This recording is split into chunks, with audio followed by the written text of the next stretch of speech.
sa online. Ayan.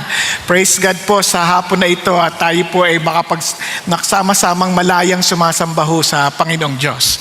Anyway, ngayon po ay ating ipagpapatuloy ang ating pong series ng Ten Commandments. Kung naalala ninyo, last Sunday, sinimulan po natin ito at sabi ho natin, na itong mga utos na ito ay hindi ho utos para yung mga rules na ating pong dapat gawin para maligtas.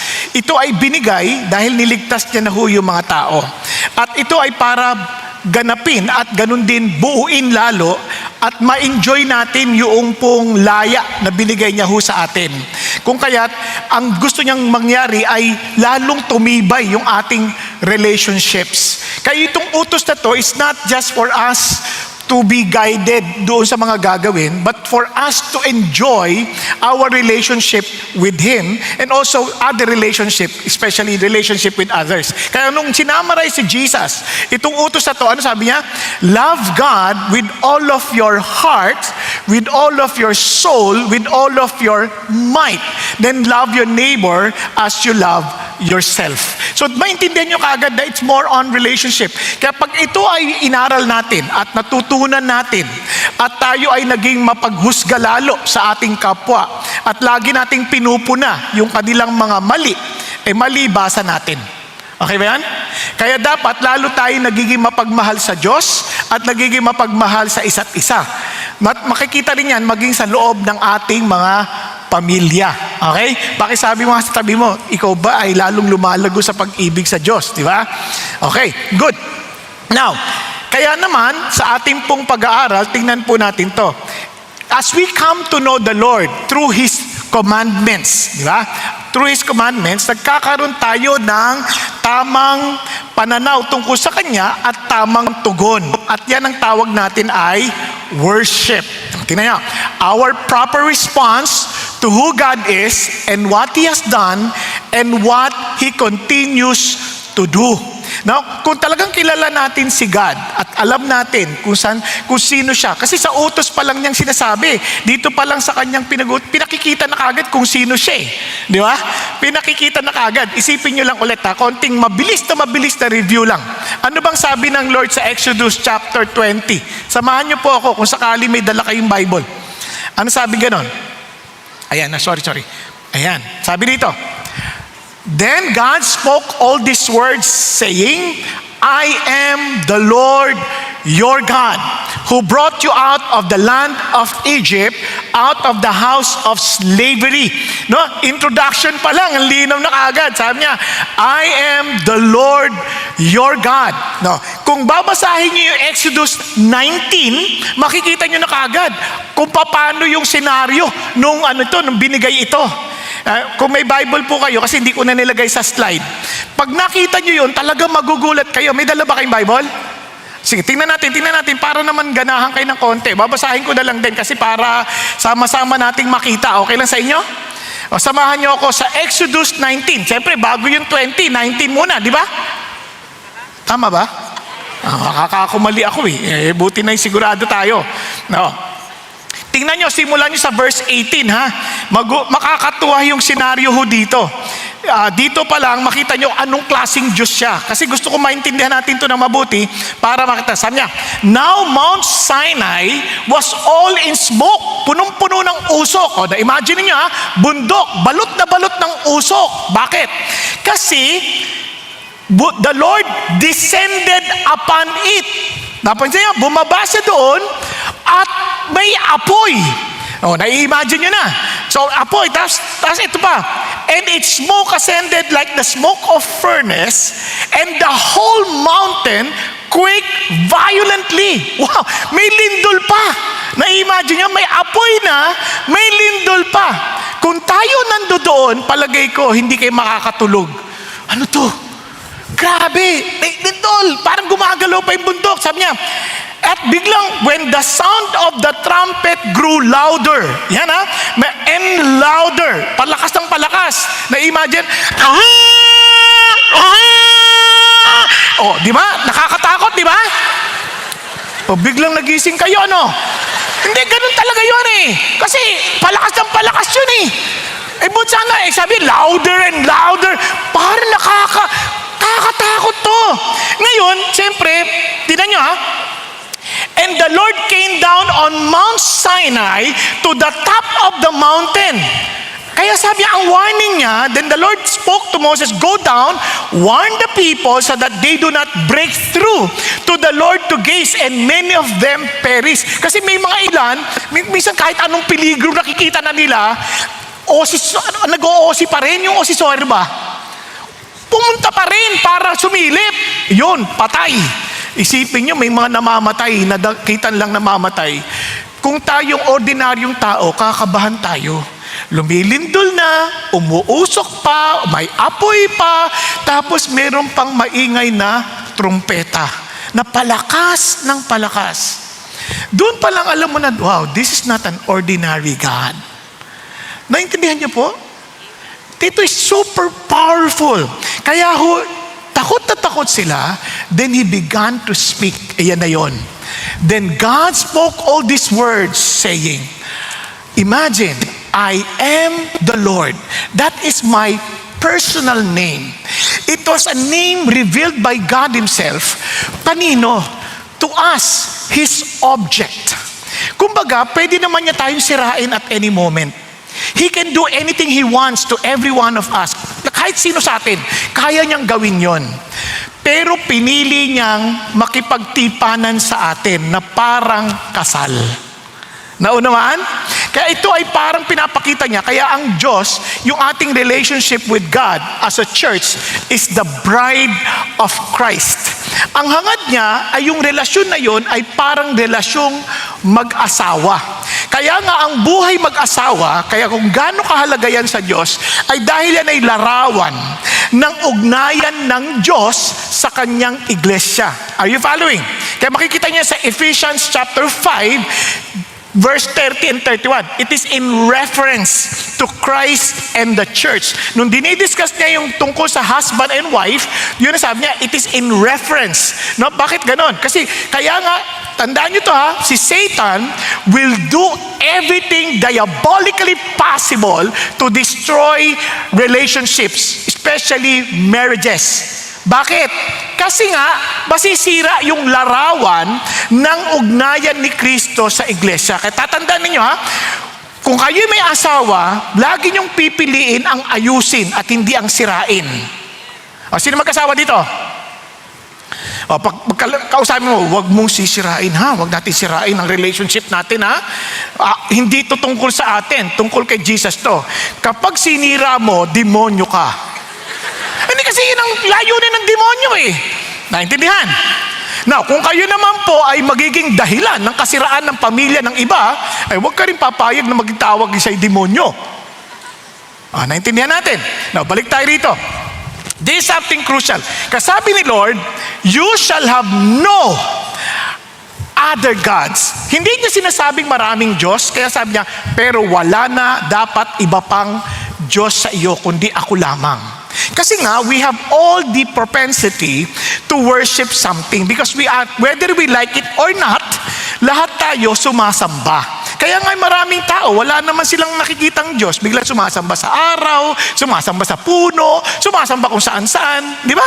Kaya lahat tayo, meron tayong gano'n na we have the, parang somehow, yung parang inherent nature na merong something higher than us na minsan yun ang ating paglilingkuran. Yung iba sa atin, sabi, ay, wala akong ganyan. Hindi, pero yung idea mo, sinasamba mo. Nakukuha natin. Kasi may idea ka eh. So, inilalaban mo yon. Sasabi na, yun ang kanyang babala. Kasi yan ang makakasira sa ating ugnayan. Ang pangalawa, sinabi niya, kaya naman, you shall not make for yourself an idol. Pag kumbaga, huwag kang kukuha ng anumang larawan. Kasi isipin mo naman, kung halimbawa lang ha, yung asawa ko, ang litratong nilagay ko, kahit na mas maganda siya, halimbawa, si Marian Rivera. Insulto yun sa kanya. Tama? Bakit yan ang litrato? Ikaw talaga to, nire-represent kanya. Di ba? Magagalit yun. Bakit ganyan ka? Hindi naman ako yan eh.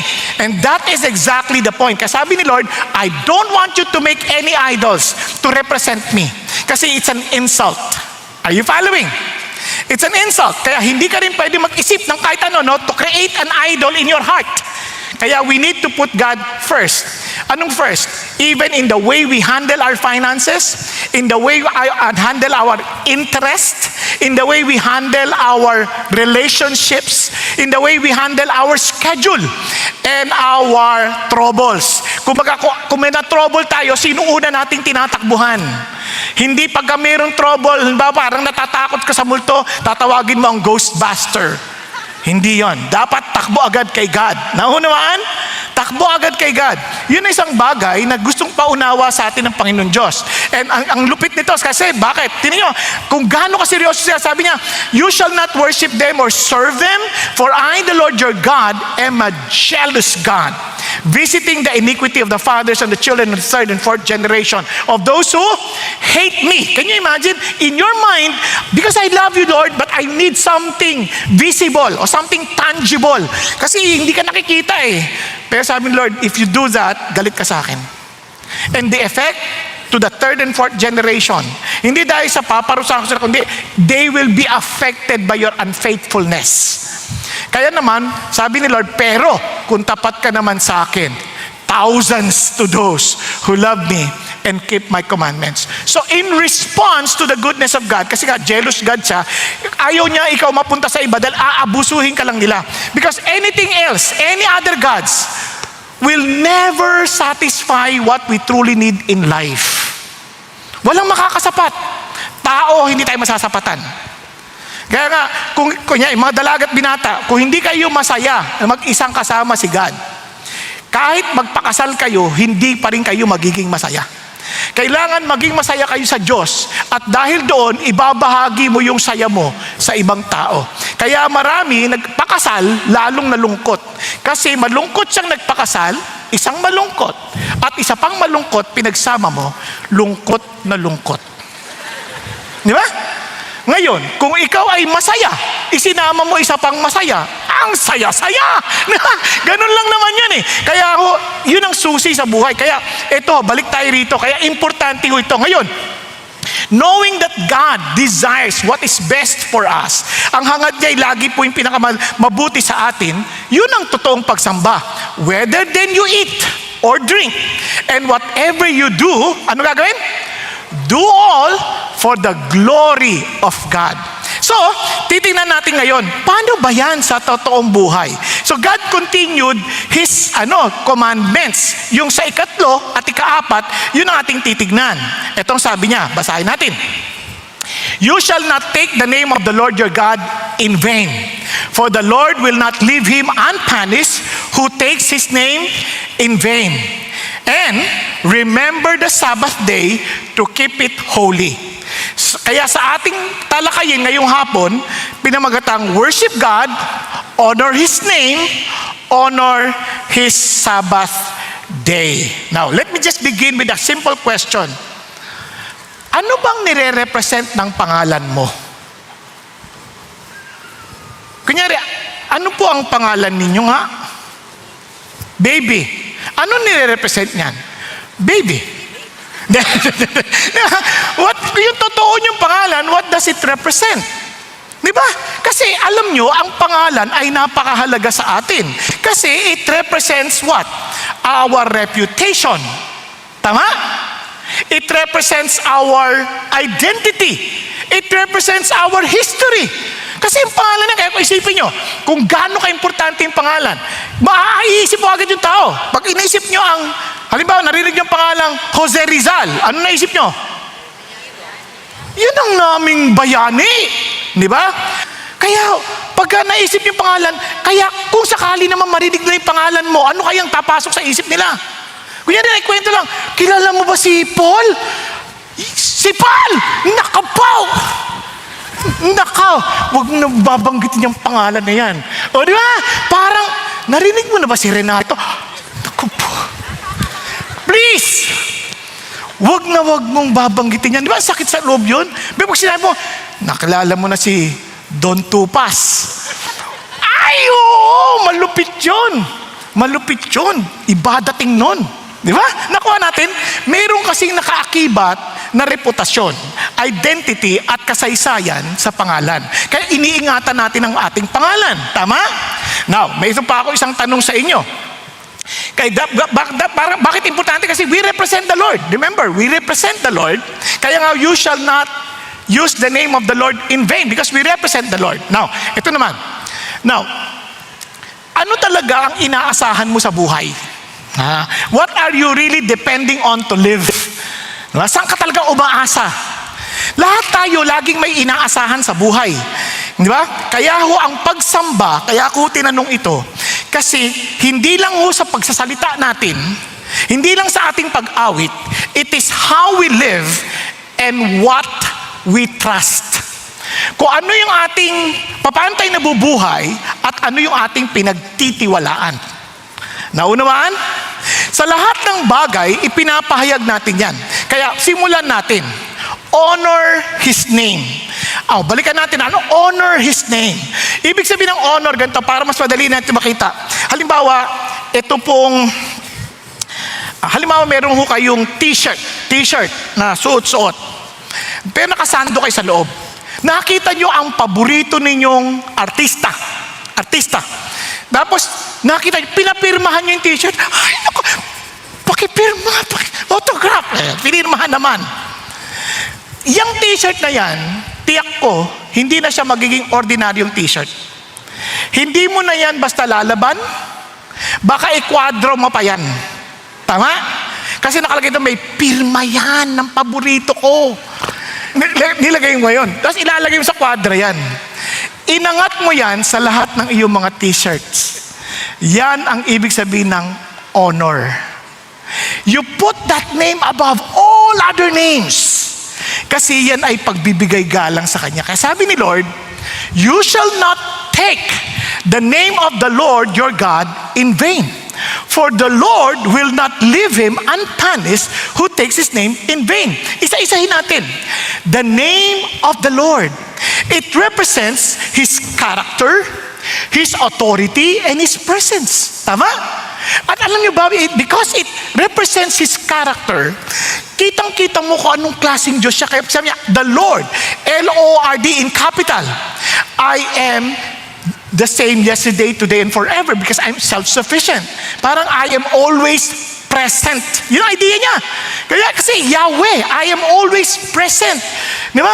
Kaya, parang sinabi niyo, ito yung Diyos mo. This represents Him. Yung name na yan ay sobrang powerful. Kaya alam niyo ba yung mga Hudyo during that time? Pag sinusulat nila, nag-i-scribe sila nung salita ng Panginoon, and every time they write the very name of God, alam niyo bang maliligo muna sila? At tatayo, maliligo, at magpapalit ng ballpen. Pagkatapos gamitin, itatapon na yung ballpen na yun. Ganon ka-sacred para sa kanila yung pangalan. Grabe, no? Pag binanggit, hindi basta-basta nila binabanggit yung pangalan. Kasi it is something so sacred na para ang taas ng galang nila na hindi nila basta nila sinusulat nang hindi sila nakaligo. Grabe, di ba? Kaya samantalang sa marami sa atin, we take that name so casually. Parang, bisan nga, pag nagulat tayo, ay, kung ano-ano na nasasabi natin kaagad. Pero mamaya, papaliwanag ko pa yan. Now, yung authority naman, yung pangalan, may kapangyarihan yan. Di ba? Parang mga police, di ba? Pag hinuli ka, in the name of the law. Di ba? Hinuhuli ka, in the name of the law, hindi in the name of Papay. Di ba? Law, ano ba mga, hindi na, grabe, ang tagal na nung Papay na yun eh. Bata pa ako nun eh. Ano na ba ngayon mga pinapanood na ngayon na cartoons? Renato, ano pinanonood mo ngayon? Wala. No. Papay ka pa rin siguro eh. Sa inyo, meron pa kayo naalala na cartoons? Wala na eh, no? Ha? Sino? O di bali na? Okay na yun? Hindi ka naman tatawag na ganun pangalan. Basta you make sure na it's the name of the law. And of course, His presence. It means He is present. Yung talagang, wow, hindi mo basta babaliwalain yan. Kaya naman, tanda natin, God's name, He's God Himself. Kaya you cannot separate God's name from God Himself. Kaya hindi mo pwedeng laruin yan. Kaya God's name represents who He is, shows how we treat His name and reflects how we treat Him. So, yung paggamit natin ng pangalan niya, yun ang pagtatrato natin sa Kanya. Naunawaan, pangalan natin pwedeng paglaruan ng iba. Kunyari ako, tinatawag na, Rito Saking. Pritong Saking! Ganyan lang. But we cannot do that to God. Because every time you take His name, without seriousness, parang hindi natin siniseryoso yung Kanyang pagka-Diyos. Are you following? So ganun katindi itong pangalan na ito. No, tuloy pa. Kaya naman, hindi rin magagap ng mga Hudyo yan during that time. Kaya every time they discover something, dinidikit nila yung pangalan just for them to easily see the greatness of our God. For example, kunyari, the Lord provide. Tatawagin na, Yahweh Yireh. The Lord Nisi, the Lord is my banner. Yahweh Shalom, the Lord is peace. Yahweh Shammah, the Lord is present. Yahweh Chebayot, the Lord of hosts. Yahweh Rohi, the Lord is my shepherd. Yung iba mga, Yahweh Rapha, di ba? The Lord is my healer. So, lahat ng mga katalin, nilalabas nila yun kasi they want to express yung kung ano si God. Di ba? Na wala siyang kaparehas. He's always the ultimate. When it comes to provision, He is the ultimate provider. When it comes to the victory, He is the ultimate victory. In times of peace, He alone can give us the ultimate peace. Kumbaga, siya lang talaga. Kaya ganun wala pa doon ang Elohim. No? Wala pa doon yung mga El Shaddai. Naku, ninyo, ang dami. Hindi kayang gagapin. Kasi sabi ng Lord, ganun kaingat yung karakter ni God. Now, ito ngayon, but you shall not take the name of the Lord. Hindi niya sinasabi, huwag mong dalin. Ang sinasabi niya, dalin mo, pero pag-ingatan mo.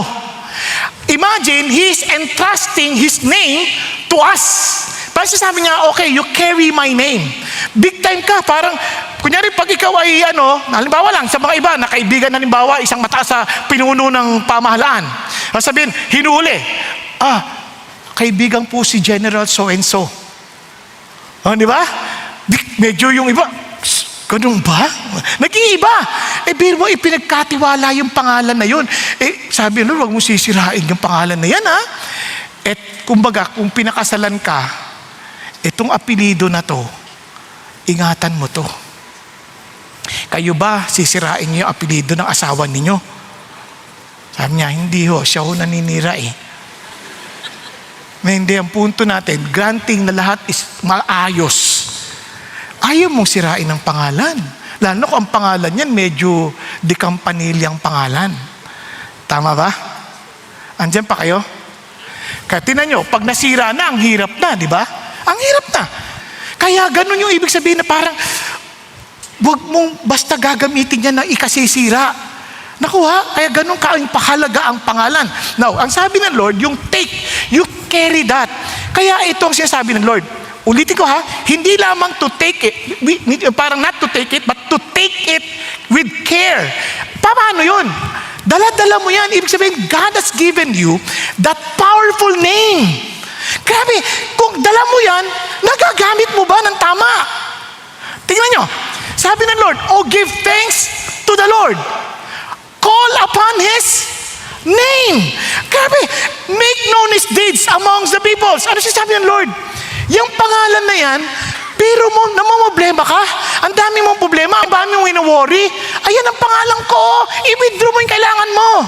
Use my name. Para sabi niya, pagka nangailangan ka, pumunta ka sa bangko, ito pangalan ko, dali mo. Yan ang sasabi ng Lord, you call upon Him. Alam mo tayo, dami tayong worries because we don't call upon the name of the Lord.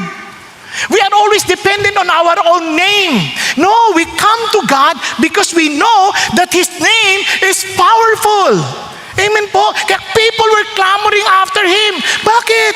Because there is power in the name of the Lord. Kaya kanina, tunto ko kahapon, there is strength in the name of the Lord. There is power in the name of the Lord. There is hope in the name of the Lord. Blessed is He who comes in the name of the Lord. Kaya isipin nyo, if we come in the name of the Lord, ang powerful niyan. Pero takot tayo tayo kasi we do not carry the name. Carry the name. There is power in the name. Naalala ko, mayroon po nagkakagulo doon. Sabi niya, Pastor, tinawag ako bigla. Bakit? May inalihan ng demonyo. Ganun ba? Tapos isip ako 2 beses. Totoo kaya yun? Then nag-pray ako. There is power in the name of the Lord. Pinuntahan ko. Pagpunta ko doon, nagkakagulo sila. In the name of Jesus. Tapos pagkabuhan, takbuhan naman. Sabi ko, teka. Pwede po ba sa tabi muna ho kayo? Papasok po ako. Hindi ka ba natatakot? Ba't ako matatakot? Di naman ako pumapasok sa pangalan ko. Pumapasok ako sa pangalan ni Jesus. Naintindihan niyo po? Minsan yun na nakalimutan natin. We need to carry and make known His deeds. Huwag nating ikahiya ang pangalan ni Jesus. And look at this. And sabi niya, you did not choose me, but I chose you and appointed you that you would what? Go and bear fruit. Minsan isip ka, parang walang kwenta-kwenta ang buhay ko. Hindi mo nakalimutan mo, pinili ka ng Diyos. And look at what He said. And that your fruit would remain, so that whatever you ask the Father in my name, He may give to you. Grabe. He gave you that name. Take it. Use it for His glory, to become more fruitful to God. Minsan inisip natin, how can I multiply? Diba, challenge tayo, you evangelize, you tell the people about Jesus, about 5 million people we will influence to the Lord. Ang laki naman. Yung kapitbahay ko, hindi ko makausap eh. Bakit? Alam mo bakit? Kasi you're carrying your own name. But when you come to God, Lord, hindi ko po alam ang sasabihin ko. Ano sabi ni Lord? Ask in my name, and the Father may give it to you. Naunawaan po. Nung nagsimula po ako sa ministry, hindi ho naging madali. Naalala ko, pati mismo mga sasakyan ko, binigay ko na sa Diyos, ibinalik ko na sa Panginoon. At ito po ang amazing part. Dumating sa panahon na nakabarong Tagalog ako, ang dami kong dala, nagko-commute po ako. Tapos bigla sabi ng Lord, sabi ko sa Lord, Lord, I want to reach out for more people. Pwede bigyan mo ako ng sasakyan? Kasi yung suot-suot kong sapatos, tawa ng tawa eh.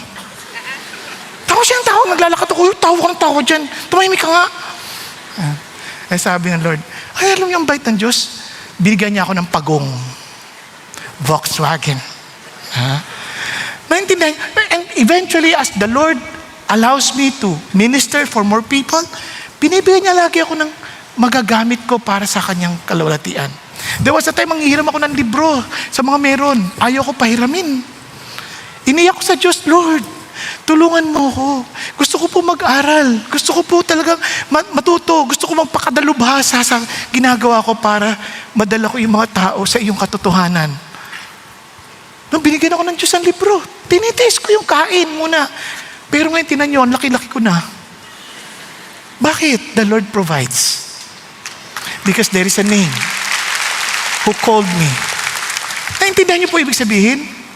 Minsan, alam nyo, hindi natin madala yung pangalan na may tapang. Kasi tayo una nagwo-worry. Tayo yung mukha natin parang lagi alala. Ang dami natin alala. Yung parang, alam mo, mahal ka ni Jesus. The Lord will provide for you. Lord, ako nga, wala ako eh. Paano ko nung sasabihin na kayo ang totoo? Eh kasi nga wala kang makikwentong ginawa ko. Kasi hindi mo naman tinataglay yung pangalan ko eh. Dinadala mo yung sarili mong pangalan. Pati pag pray mo, gusto mo yung pangalan mo pa rin eh. Lord, nag-share akong gospel, bless mo ako. Lord, nag-tithes ako, bless mo ako. Anak naman, puro pangalan mo eh.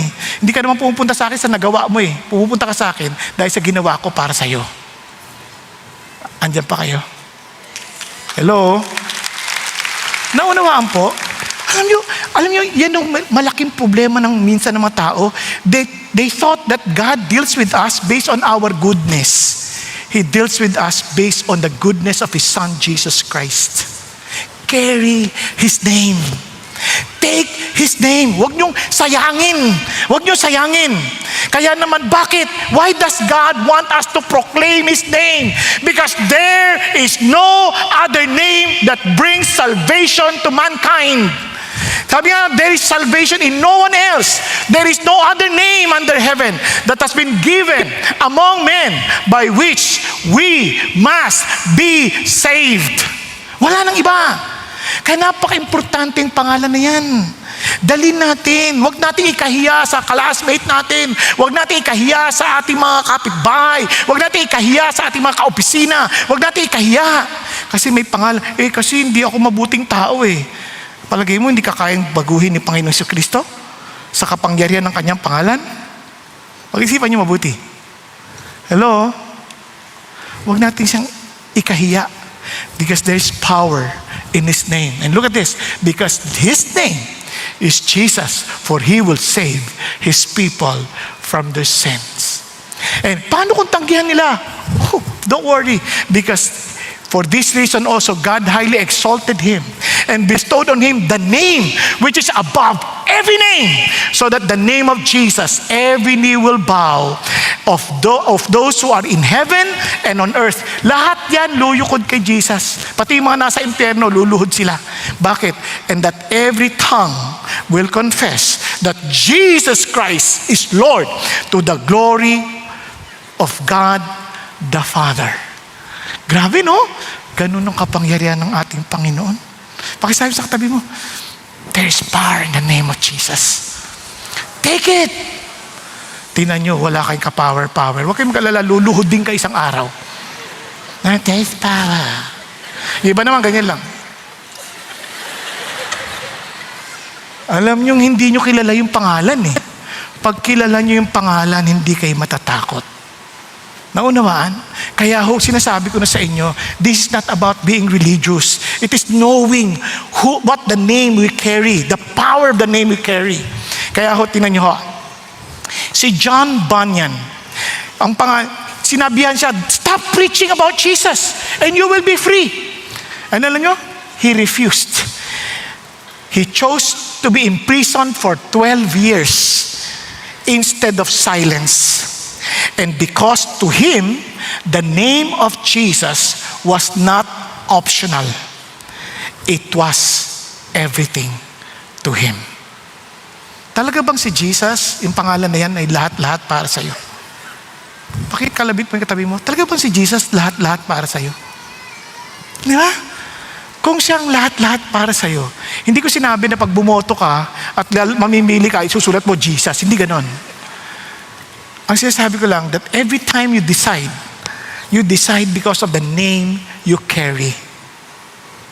Now, every time you do something, you do it because of the name you carry. Amen? Nasusundan po?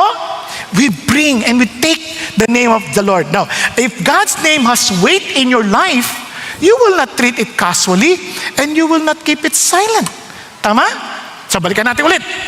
Dito na. And shall not take the name of the Lord, your God, in vain. Ano ba ibig sabihin ng in vain?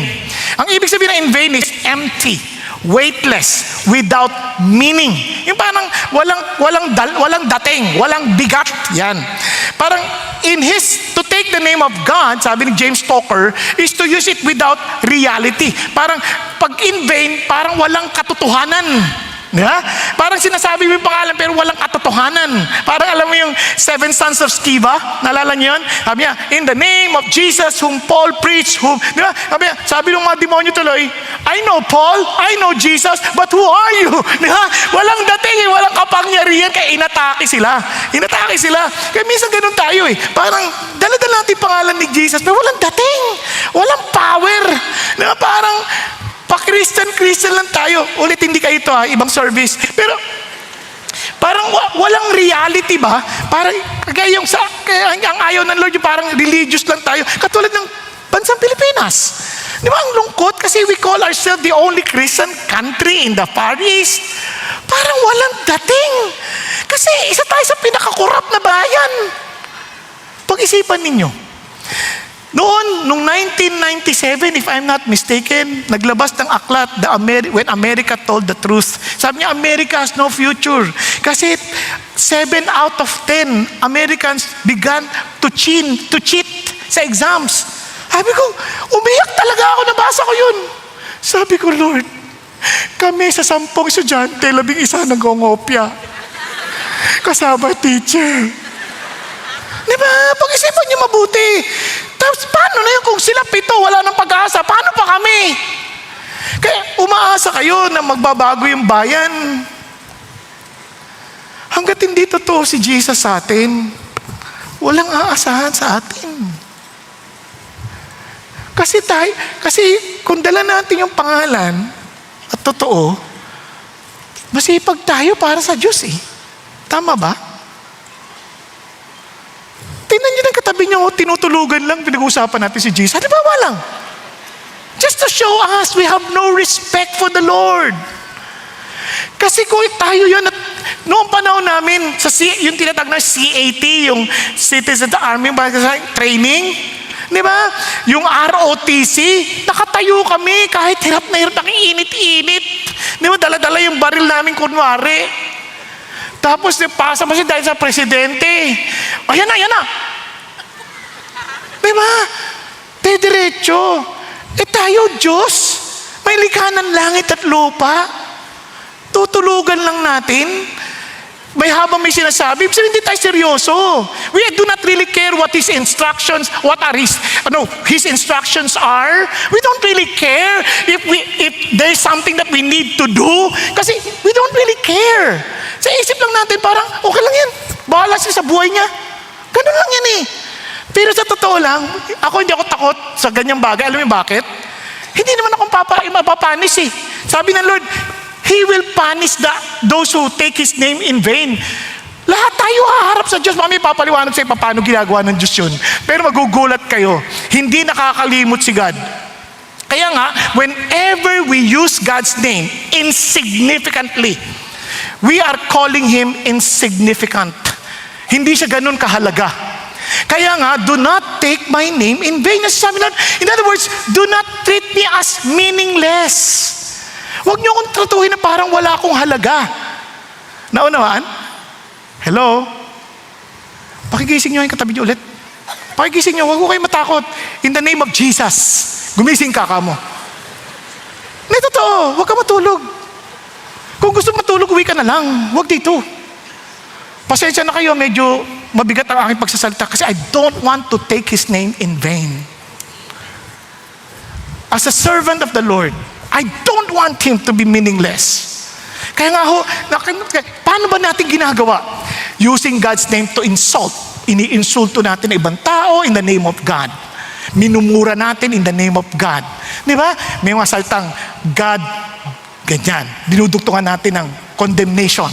Using God's name to indulge. Sabi ng Lord, hindi daw ako magigising muna ngayon, tulog lang daw ako. Kasi tamad lang. Sabi ng Lord, hindi daw ako maghuhugas ng plato ngayon. Sabi ng Lord, hindi ako papasok sa trabaho. At hindi ako papasok sa school. Sabi ni Lord. Ginagamit ang pangalan ng Diyos for their advantage. Meron pa sabi ni kayo ba, hahayaan nyo na lang ba na ang pastor ninyo nagdadrive ng lumang kotse?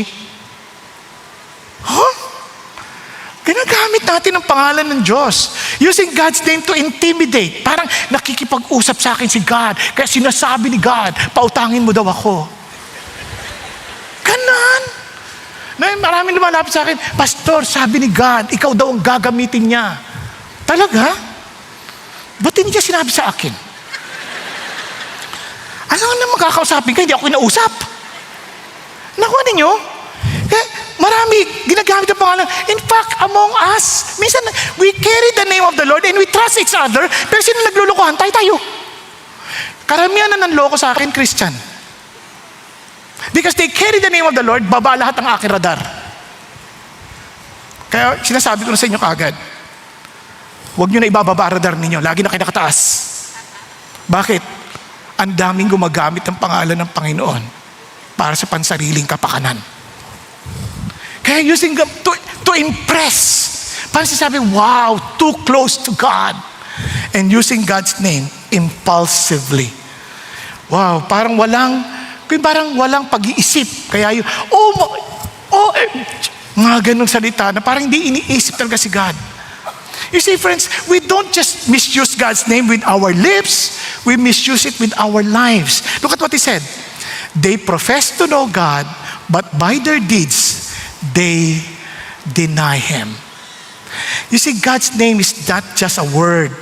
It carries His glory, it carries His authority, it carries His worth. Kaya nga, to take God's name in vain is to live as if God has no weight in your life. Yung bang hindi siya importante. Kaya nga sabi ni Paul, whatever you do or did, do all in the name of the Lord Jesus, giving thanks to God, to Him, to God the Father. Alam nyo, minsan akala ako personally, praise God for the body of Christ. Minsan akala ko laging tama yung ginagawa ko eh. Until somebody would tell me, mali yun. But if you carry the name of the Lord, seriously, hindi mo naman tatanggihan lang yung mga ganung bagay eh. For example, as a pastor, minsan may tendency kami to be entitled. May tendency kami to use the name because we're serving the Lord na hindi namin napapansin na nakakaabuso na kami ibang tao. Naunawa nyo? Sometimes, there's somebody who told me this, sabi niya gano'n, nakaka-overwhelm ka. Oh, ganun ba? Hindi ko napansin yun ah. Sabi ko kasi, siyempre sa puso ko, I want to be a blessing. I don't want to be a burden to anybody. I want to bless people. I want to be the channel of God's love and blessing, not burden. Kasi sabi ko, Lord, patawarin niyo po ako. I didn't know. Help me to be always aware na hindi po ako maging pabigat sa buhay ng ibang tao. Naku ha? Kasi minsan may pagka-demanding ang mga pastor eh. Diba kasi they use the name. Naunawaan? Kaya mamaya mayroon pa akong papakita sa inyo mga example na nangyari ho sa akin. But here, God is telling us, ingat kayo. Kaya ito nakakatuwa. Yung isang kinento ni Pastor Peter kanina, naalala ko yun eh. Kasi yung kaibigan niya, namatay yung tatay. Maliit lang iniwan, billion na properties. Maliit lang. Ngayon, dahil siya yung Christian, siya yung panganay ha. Kung panganay siya yung lahat may karapatan para i-distribute yung mga properties na yun. Pero because of the name of Jesus in him, sabi niya, sige kayo na. So yung mga kapatid naman, siyempre normal lang, no-brainer, they will choose the best of the properties, tama? Hindi naman normal lang yun eh. So they took the prime properties at yung binigay sa kanya yung nasa remote na. Yung parang walang kakwenta-kwenta. But to him, it doesn't matter as long as the Lord is pleased. Okay ba yan? And alam niyo, amazing na nangyari. Years later, yung properties naging billion worth. Grabe no? Why? Because there is power in the name of the Lord. Kung i-honor natin ang pangalan ng Diyos, hindi tayo talo. Naalala ko rin ho, there was a time, hindi nyo lang po naguro na inabot na to, na dyaryo po ako. Hindi na sinama yung mukha ko kasi hindi ma-print. Yun na lang pong pangalan ko. Di lang ho ako na dyaryo, na internet na ho ako. Kinalat nila ang kabalbalan ko nagawa. Yung kabalbalan na yon ay, kumbaga sa journalism, na kuryente ako. Ayan. Di, sinabi, ganito ko. At hindi lang yun ang ginawa. Through word of mouth, sinabi lang napakasama akong tao na parang walang takot sa Diyos. Ako naman, hindi ko alam anong gagawin ko. Kasi siyempre, pag nasira ang pangalan mo, anong gagawin mo? Kung may katwiran, ipaglaban mo! Mga ganyan, di ba? So, inisip ko, ipagtanggol ko rin ang pangalan ko. So, naghanap din ako ng mga ebidensya at pagkatapos, inisip ko na, idemanda rin sila. Ang problema ko, Christian din yung mga gumagawa. Ididemanda mo, Christian din. Christian din. Ako yung sabihin, kaya may Christian, may tao pa rin yan, nagkakamali. Di ba? So, ididemanda ko. Nag-pray ako sa Lord. Lord, tulungan mo nga ako dito para naman siguradong panalo. Sabi niya agad ganito, bakit mo sila ididemanda? Kasi sinisira nila yung pangalan ko eh. Oh, sila rin, dala nila yung pangalan ko. Nandun kayo sa korte. Kaninong pangalan masisira? Sa inyo po. O, anong gagawin mo? Mas mahalaga po ang pangalan ninyo. Hindi ko na po itutuloy. Pinunit ko na. Kinalimutan ko na. At ngayon, pag binasa nyo sa internet ang pangalan ko, dala-dala ko yung message si Jesus. Bakit? There is power in the name of the Lord. Naunawaan ninyo? Pero taon ng binilang bago mo makita ang bunga ng karangalan ng Panginoon Jesucristo. Because he who honors the name of Jesus will surely be honored by God Himself. Naunawaan? Hello? Andyan pa kayo? Kaya sa mga estudyante, I challenge you, pag nag-aaral kayo, remember, it's not about your honor. It's about the honor of Jesus. Minsan, gusto-gusto natin mag-honor tayo sa school, ang dadaya naman tayo. Ang gumagawa ng assignment, nanay natin. Let's honor the Lord by giving our best. Diba sa trabaho, let's honor the Lord by being diligent and honest. Amen po? Hello? Kasi in everything we do it in the name of Jesus. Yun ang sinasabi ng Lord. Whenever we say something to anybody, we keep that promise. Why? Because of the name of Jesus. Not us. Lord, paano kung di ko talaga kaya? Praise God, hindi mo kaya. Kasi kaya ng pangalan ng Panginoong Diyos. Amen? Kaya tuloy pa rin natin. Kasi ito niya, you shall not take the name of the Lord, will not leave Him unpunished who takes His name in vain.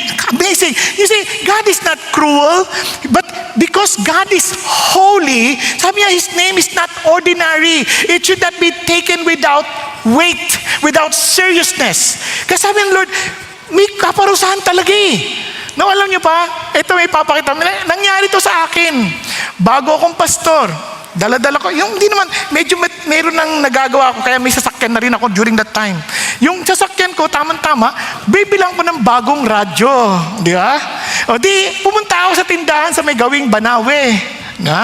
Doon sa Banawe, pagpunta ko, sabi nung tindero, Pastor Bang! Ang laki ng lukso ng puso ko! Uy! Discount!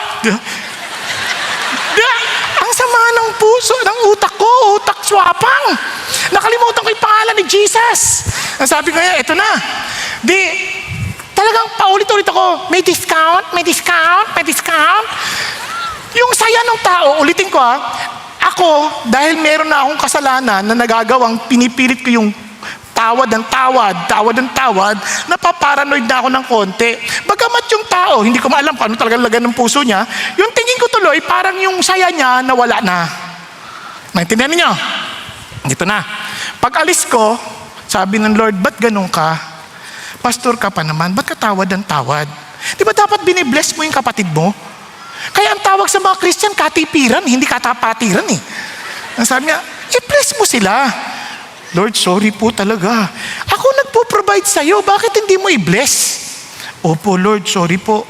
Kasi bibili ka rin naman sa iba, magbabayad ka din. Opo talaga. Tingnan niyo, parang tapos na, no? Years later. Actually, 1 year lang. 1 year later, nandun ako sa gawing Maynila, na-traffic ako. Sabi ko, naalala ko may Bible study dito. Maka-attend na lang nga muna kaysa sayang oras. Hindi pa uso nun yung yung mga audiobook, mga ganyan, di ba? So, attend na lang ako.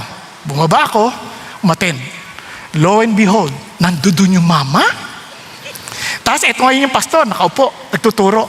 Alam nyo minsan, illustration niya, yung mga pastor pang nangunguna, tawad ng tawad. Isang tao na lumimas.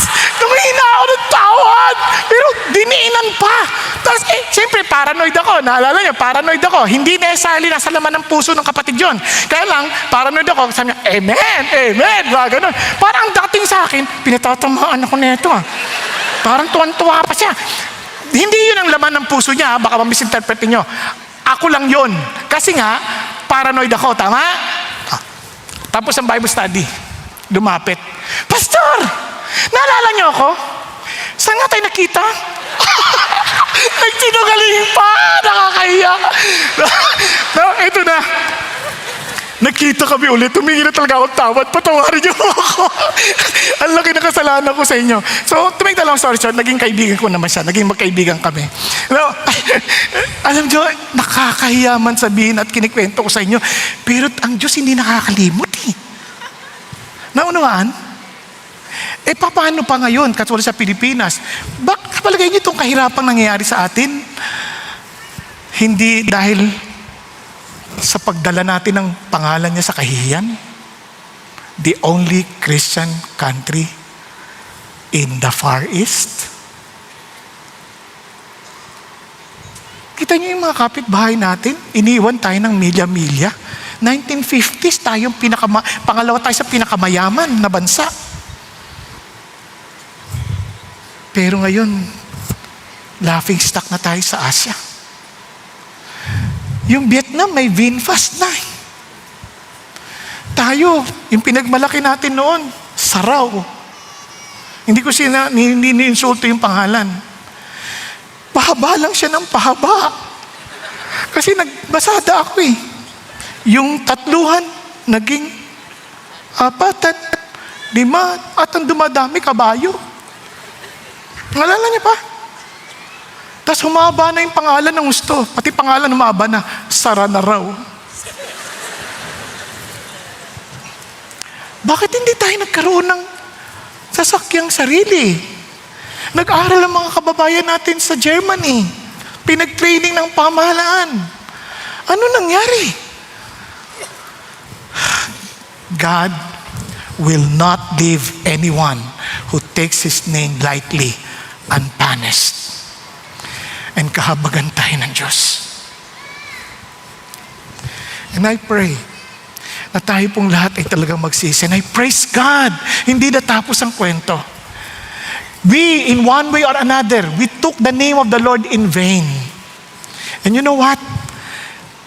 God took all that punishment to Himself, but He was pierced for our transgressions. He was crushed for our iniquities. The chastening of our well-being fell upon Jesus.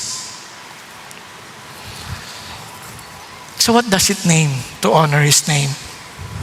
Para hindi na tayo maparusahan, no? Kinuha na lang ni Jesus. So anong ibig sabihin na ngayon to? Paano natin siya i-honor? Then revere Him. Ascribe to the Lord the glory to His name. Sa lahat ng bagay natin ginagawa. Kahapon nga po nag-aaral ako, bigla akong sumingit yung kailangan kong gamitin yung apostolic ministry ko. Dinala sa akin yung apo ko. Papatulugin ko daw. At habang pinatutulog ko, normally kinakantahan ko yung bata. Pero kahit sa pagkanta, maniwala kayo sa hindi, sumasamba ako. Because I don't want to take His name in vain. Minsan sa ating pag-awit, hindi natin talaga pinapahalagahan si God eh. Kaya nung kinakantahan ko yung bata, ang ending ko, iyak ako ng iyak eh. Tulog na siya, pero ako iyak ng iyak. Hindi kasi ako makatulog eh. Hindi, joke lang. Kasi yung kanta, sobrang natatso ako talaga. And hindi ko pa kabisado, nakalagay yung ganyan yung aking iPad. At itong punto na to, kasi I was also at that time in pain. And I was in pain because I was thinking of something na ang laki kong pagkakamali. Kumbaga, I did not take the Lord's name seriously. At ito nga yung parte na yon. In that old rugged cross, strained with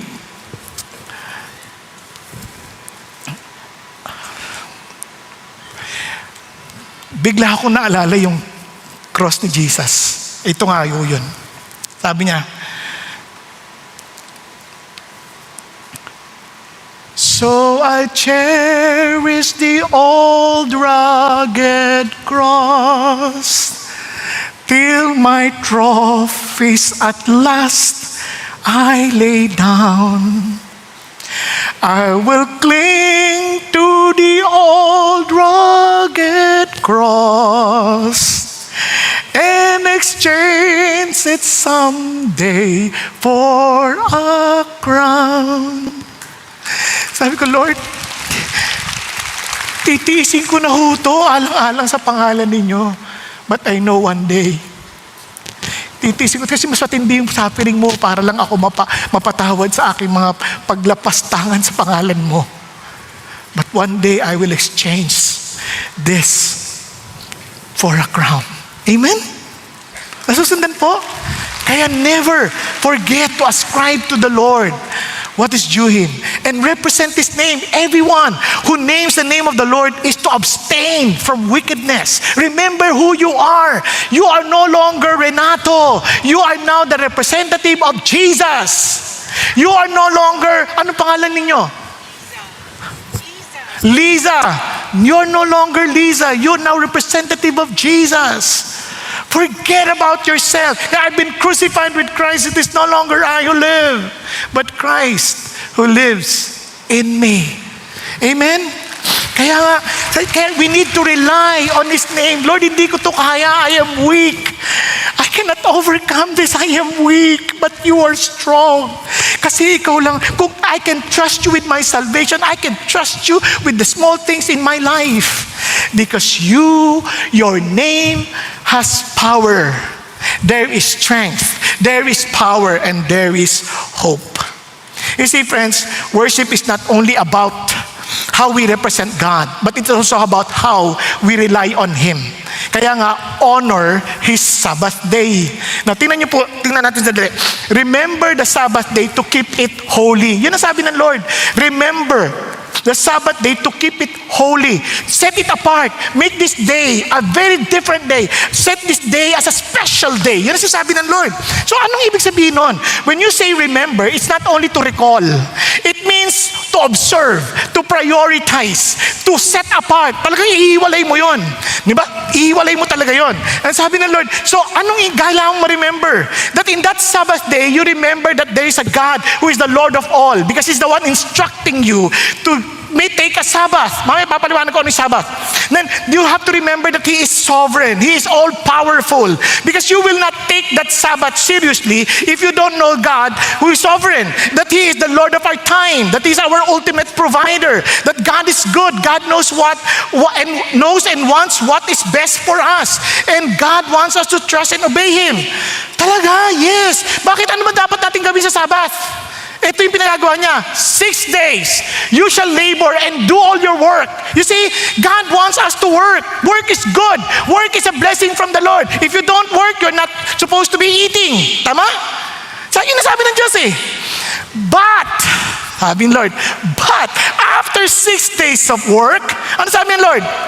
But the 7th day is a Sabbath of the Lord your God. Yung word na Sabbath, you have to cease from working. Stop working. Make it just between you and me. Are you following? Kasi nga parang mag-asawa yan. Di ba? Bagay kayo magkasama. Pero may isang araw na date lang kayo. Walang pinag-uusapan na pamilya, anak. Ang pinag-uusapan natin isa't isa lang. Nantindihan? Minsan wala nang ganung panahon. Minsan lagi lang iisip, yung gripo, tumutulo, yung gano'n, sira na naman, yung wala naman tayong pambayad ng utang, yung puro problema. Wag na, araw-araw nyo nang pinag-uusapan yan. Yung ikapitong araw, wala kayong pag-uusapan kundi sa... Ganon na sinasabi ng Diyos. This time, it's just between you and the Lord. You set it apart for the Lord. It's something so special. Kasi sabi niya, it is of the Lord your God. In it, you shall not do any work. Yun ang ibig sabihin ng Sabbath. It is not about the day. It is about wala kang gagawin. You and your sons, your daughters, your male or female servant, or your cattle, or your sojourner who stays with you. Can you imagine? Lahat pahinga. Lahat pahinga. Paano na? Ano nang negosyo? Ayun nga. Nagtitiwala ka ba kay God? Nagtitiwala ka ba ng provision galing kay God?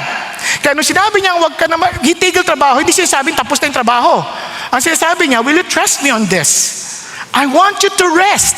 God is protecting not just the productivity, but people. Kasi tingnan nyo your male servant, your daughters, your sons, lahat. Now, tuloy tayo. For in 6 days, the Lord made the heavens and the earth, the sea and all that is in them, and rested on the 7th day. Therefore, the Lord blessed the Sabbath day and made it holy. Wow! Tingnan nyo, hinugot niya sa creation. Bakit niya hinugot sa creation? Kasi yan ang design. Kumbaga, ito yung television. Ginawa ko. Binibigay ko sa'yo. Ngayon, manonood ka 6 na araw. On the 7th day, patayin mo yung TV. Huwag ka manonood. Yan ang design niyan. Gusto mo magtagal? Huwag ka manonood. Nakuha niya? Kasi sabi niya, itong pang 7 araw na to, hiniwalay ko to for that special day. 6 days, magtrabaho ka. On the 7th day, huwag kang magtatrabaho. Basta, tayong dalawang to. Para sa ating dalawa to, special to. It's kaya sabi niya, He blessed the Sabbath. Ibig sabihin, masaya to. Kasi ang bless, anong saya, di ba? Masaya to. At hindi lang masaya, holy ito. Talagang nakahiwalay ito sa lahat ng ibang araw. This is something unique and different. Are you following? Balikan natin. Masaya ba kayo pag Sabat nyo? Yung iba, aligaga eh. Ay, parang hindi ako mapakali, wala akong ginagawa. Kaya kailangan kong magsayaw. Ha? Hindi. Kailangan kalimutan mo yan. Kailangan bitawan mo yung beat. And, pati alam nyo bang, itong Sabat na to, it has nothing to do with the day. Bakit ko sinasabi? Kasi yung Sabbath sa Bible, kasi minsan magtatanong, do you observe Sabbath? Which Sabbath? Ganun kasi ang daming Sabbath sa Bible. Na hindi ko na iisa-isahin kasi wala ko. Merong initial Sabbath, yun yung sa after the creation. Meron yung temporal Sabbath, ito yung sa during the wilderness. Merong festival Sabbath na nagde-celebrate sila ng festival na wala silang gagawin just to celebrate. May agricultural Sabbath. Can you imagine? Business mo, on the 7th year, hindi ka magtatanim. Tapos magtatanim ka ng 8th year, 9th year ka pa mag-aani?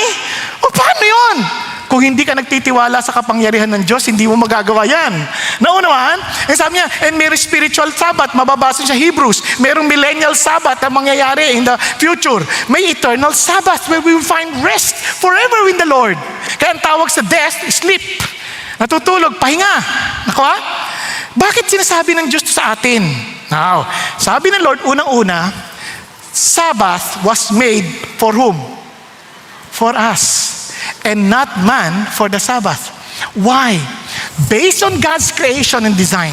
Si God, hindi naman niya kailangan magpahinga eh. Kaya He never sleeps, never slumber. Tama? Hindi niya kailangan magpahinga. But He showed us an example para may rhythm ang ating pagkatao because we need rest. Whether we admit that or not, we need rest. Even history supports that. Paano ko nasabi? During after the French Revolution, gusto nilang tanggalin yung issue ng Christianity sa buong Pransya. Sila itong mga grupo na nag-create ng tinatawag na Unholy Trinity. Panahon nila Robert Speer, nila Voltaire, mga ganyan. Ano yung Unholy Trinity? Ito yung fraternité, égalité, liberté. Yan ang kanilang pinaglalaban. Kaya ang kanilang working hours, hindi 7th day, 10th day. Ano nangyari? They become unproductive, naging wala na silang inspirasyon, napagod, they got burnt out. Kawawa, the system failed. Same thing happened in Russia. Kaya, yun pa lang, sinasabi na, wala talagang, hindi yan meant for you to work nang walang pahinga. Nakuha? Andyan pa kayo. Now, alam niyo ba, nakakatawa, even science, na-observe nila yon na mayroong pattern, may rhythm ang tao. Ang tiyalog na dito, circaseptan ang tawag. Yung bang about 7th day, kailangan nagre-recuperate yung cells, lahat. May cycle. Naobserbahan nila yon. Hindi sila nakadiscover nun. Naobserbahan nila na wow, it supports exactly the idea of God that we need to rest. Diba? So, parang grabe si God. Iniisip niya lagi ang kapakanan natin. So ngayon, hindi issue dito yung araw. Kasi iba, pinagtatalunan pa yung araw. Sa mga Christian kayo, mga pag-aano kayo, Sunday kayo. Hindi totoo yun yung Sunday. Kahit pasahin sa Acts, they gathered on the first day of the week. Kaya naging Sunday. Kaya nga yung Sunday, it reminds us that Jesus Christ resurrected from creation to redemption. Nasusundan. Now, ito ang amazing part. Nothing to do with the days. Kasi ilang palit na kaya yung kalendaryo natin. Wala na nakakaalam ano talaga yung first day sa atin. Kasi yung kalendaryo, palit-palit na yan eh. Merong Gregorian calendar, merong pang ibang calendar, ang daming calendar. Napansin niyo ba yun? Merong lunar, merong solar. Nakuha? Andyan pa kayo?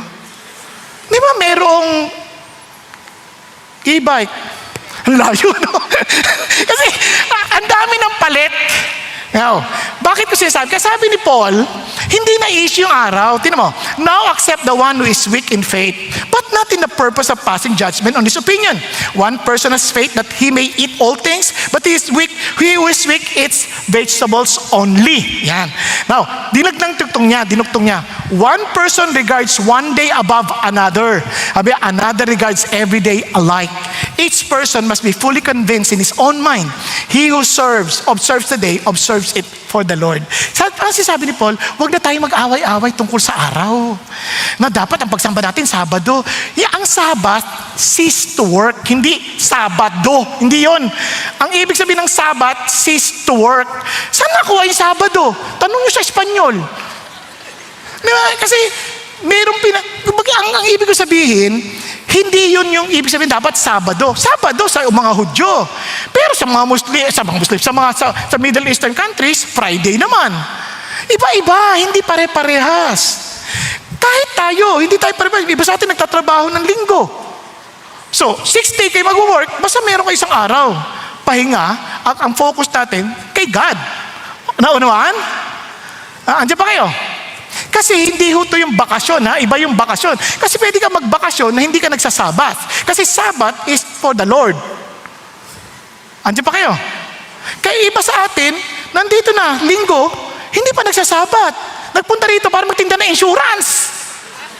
Ay, hindi ikaw to. Kanina. Di ba? Minimit ang kliyente. Hindi Sabat yun. Sabi, paano yung mga nagvo-volunteers? Yan ang amazing. Papaliwanag sa inyo yan. Papaliwanag sa inyo. Dahan-dahan lang. Kaya sabi naman ni Paul ulit sa Colossians naman, therefore no one is to act as your judge in regard to food, drink, or in respect to a festival, or a new moon, or a Sabbath day. Kasi magtatalo-talo, bakit hindi kayo Sabado? Ba't hindi kayo Bernes? Wala nang ganon. Things which are a mere shadow of what is to come, but the substance belongs to Christ. Kaya nga, sa Bible, sa totoo lang yung worship nila sa Lord, hindi lang during Saturdays, hindi lang din Sundays. Every day, day by day, in the temple, and house to house. Kanya lang, once a week, it's a special day. Special day. Bakit special day? Kasi ang gusto ng Diyos, tayo rin, dapat nagse-celebrate. Ano ang physical body ni Jesus sa lupa? The church, the body of Christ. So that's where we serve one another.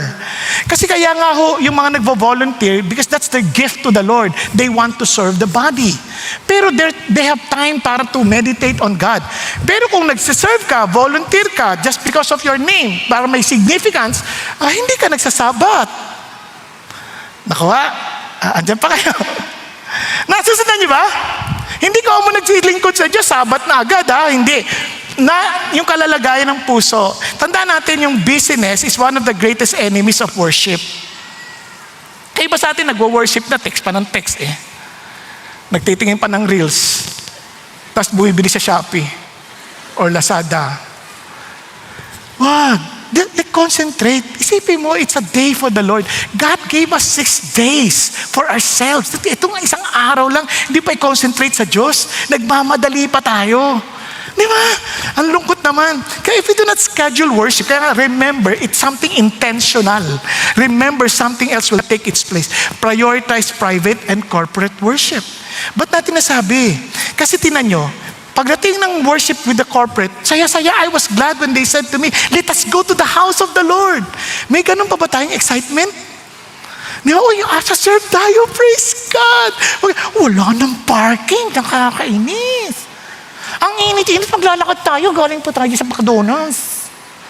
Wala na, kundi masaya ka kahit mainit. Kasi Lord, thank you for the privilege we can worship openly before you. Kasi sa ibang bansa, sa sobrang persecution, naglalakad milya.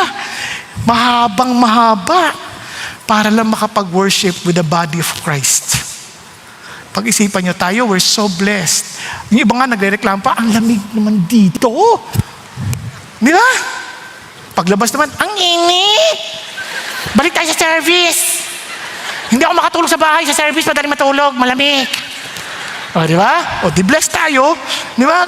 Kaya isasabi ng Diyos, katinan nyo, come, let us sing for joy to the Lord. Let us shout joyfully to the rock of our salvation. Let us come before His presence with thanksgiving. Kaya sabi ng Lord, ano sabi ng Lord? Not forsaking our own assembling together. Because we're body. We are the physical body of Christ where you can really apply. Dito ko matututunan how to really love the physical body. Kasi challenge yan. Naku And encouraging one another, and all the more as you see the day drawing near. Naunawaan po. Kaya ho, ang habol ng Panginoon sa atin is that He wants us to trust Him at all times. Friends, ito ang blessing. If because of the Sabbath, you turn your foot from doing your own pleasure on my holy day, kaninong day yan? Kay Lord. And call the Sabbath a delight, the holy day of the Lord, honorable, and honor it, desisting from your own ways, from seeking your own pleasure, and speaking your own word. Imagine, isasantabi mo lahat yun. Parang ganito, if you are so in love with someone, parang you're willing to leave everything behind para masolo mo lang. Sabi niya, ang tagal na nun, hindi ko na maalala yung mga araw na yon. Parang wala na akong paggunita ng mga araw na nakaraan. Sobra naman. Kaya alam mo bakit nawala? Wala ka na ring holiday kay Jesus. Kasi once na nabalik yan, I'm telling you, babalik din yan pagka sa kapwa mo na. No? Okay tayo? Babalik tayo. Tapos sabi niya, then you will take delight in the Lord, and I will make you ride on the heights of the earth. I will feed you with the heritage of Jacob your father, for the mouth of the Lord has spoken. You see, friends, hindi sinasabi ng Lord bakasyon lamang. Because rest is not in the absence of work. It is in the presence of God. Kaya nga kahit na ubusin mo yung oras mong kapapanood, pagkatapos nun, pagod ka pa rin. Di ba? Kasi kung wala ka sa presence ng Diyos, you'll never understand what rest really means. Kasi sabi nga ni Rick Warren, Sabbath is God's antidote to burnout. Kaya maraming nababurnout, hindi nagsasabath So what should we do during Sabbath? And I will end. First, you rest your body. As in rest. He gives to His beloved even in His sleep. Nakakatuwa ang Diyos. Naalala ko when I was still studying, kasi working student ako At yung working student, hindi basta working student. I have my own work. Nagkikreate ako sarili kong trabaho. Nagluluto ako ng mga kakanin, nagtitinda ako ng peanut butter, at gawa ko din, at nagdo-drawing pa ako ng muka. Yung charcoal portrait. Tapos, mag-e-exam pa. Scholar pa ako. So, naintindihan niyo yung aking sitwasyon.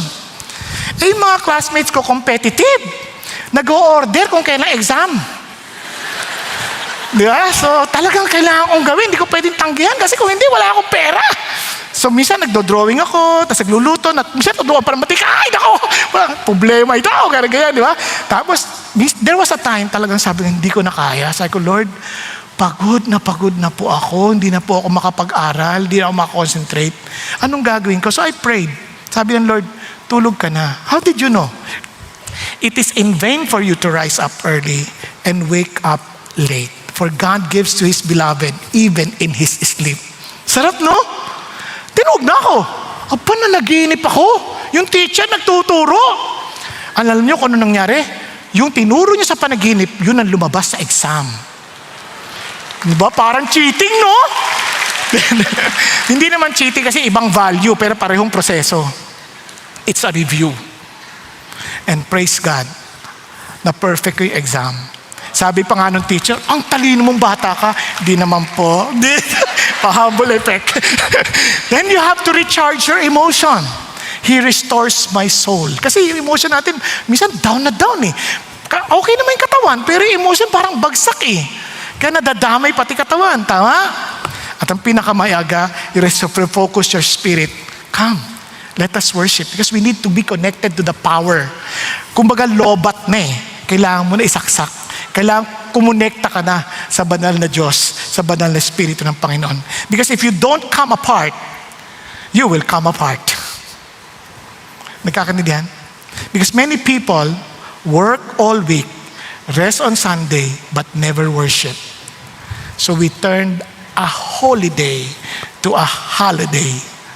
And ang lungkot, hindi nila na-enjoy si God. And let me tell you this, what does it profit a man if he gains the whole world and forfeits his soul. Alam niyo po ba, nakaka-bless lang? Kasi there are some people who obeyed the Lord. And because they obeyed the Lord, ito, tulad ng Chick-fil-A, amazing.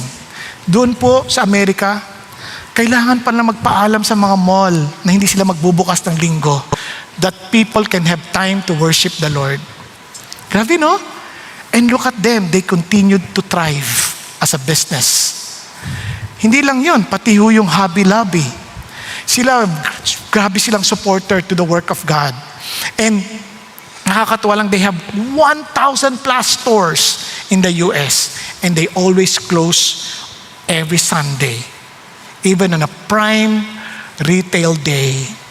Bakit? Because they just want to focus on the Lord. Kapatid, I don't want you to be legalistic. I want you to be more practical. Siyempre, kung doktor ka, may trabaho ka, then at least one after 6 days. Kami, pastor, madalas Monday kami nagsasabath.